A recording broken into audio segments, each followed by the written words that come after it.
Hi, my name is Ryleigh, and today I'll be talking about my group's research on the flooding caused by Hurricane Harvey. To start with, let's talk a little bit about what Hurricane Harvey was. Hurricane Harvey first started forming as a tropical wave off the coast of Africa on August 13, 2017. From here, it strengthened to tropical storm status and continued its path towards the Gulf of Mexico. Prior to entering the Gulf, however, it weakened to a tropical depression. This was short-lived, as after entering the Gulf, it underwent a rapid intensification and became a major Category 4 hurricane before making landfall in Texas on August 25th.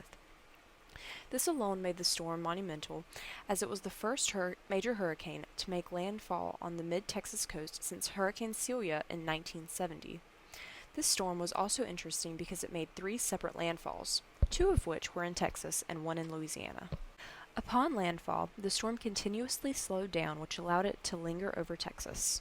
Harvey's eye remained over Texas for 4 days, which allowed for catastrophic flooding to take place.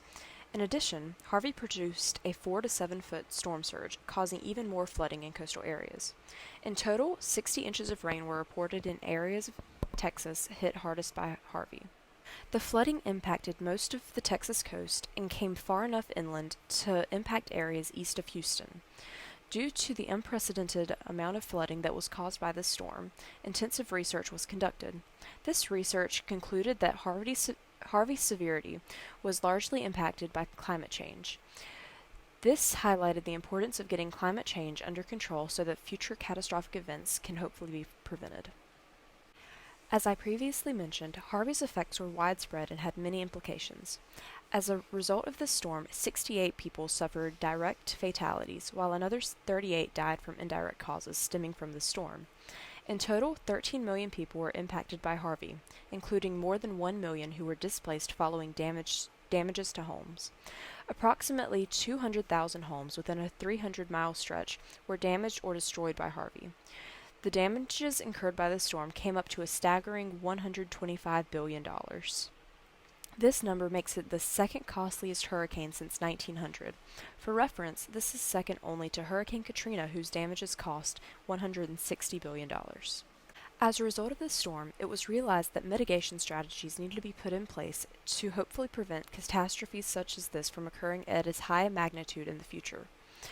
Many of these proposed strategies had to do with structures that could potentially be useful in reducing the risk of catastrophic flooding. Part of this was the realization that improvement was needed for both reservoirs in Houston. This realization came because the reservoirs were originally put in place to prevent flooding but are no longer living up to that standard. A proposal was also made for a coastal spine, which would consist of levees, gates, and coastal barriers. This would protect the Galveston Bay and Bolivar Peninsula from seeing such catastrophic flooding. Another solution, which consisted of widening Houston's bayous, was also proposed, but it would not be as effective or as practical as the coastal spine would be. In addition, a proposal for green infrastructure was made. This would consist, in part, of growing vegetation on rooftops in order to reduce the amount of runoff, which in turn would reduce the amount of flooding. Another mitigation strategy that did not have to do with physical structures was brought up as well. This has to do with improving floodplain maps. This would benefit people and insurance companies across the U.S. because it would make areas at risk of flooding more apparent. I hope you've enjoyed learning about the flooding caused by Hurricane Harvey and its impacts.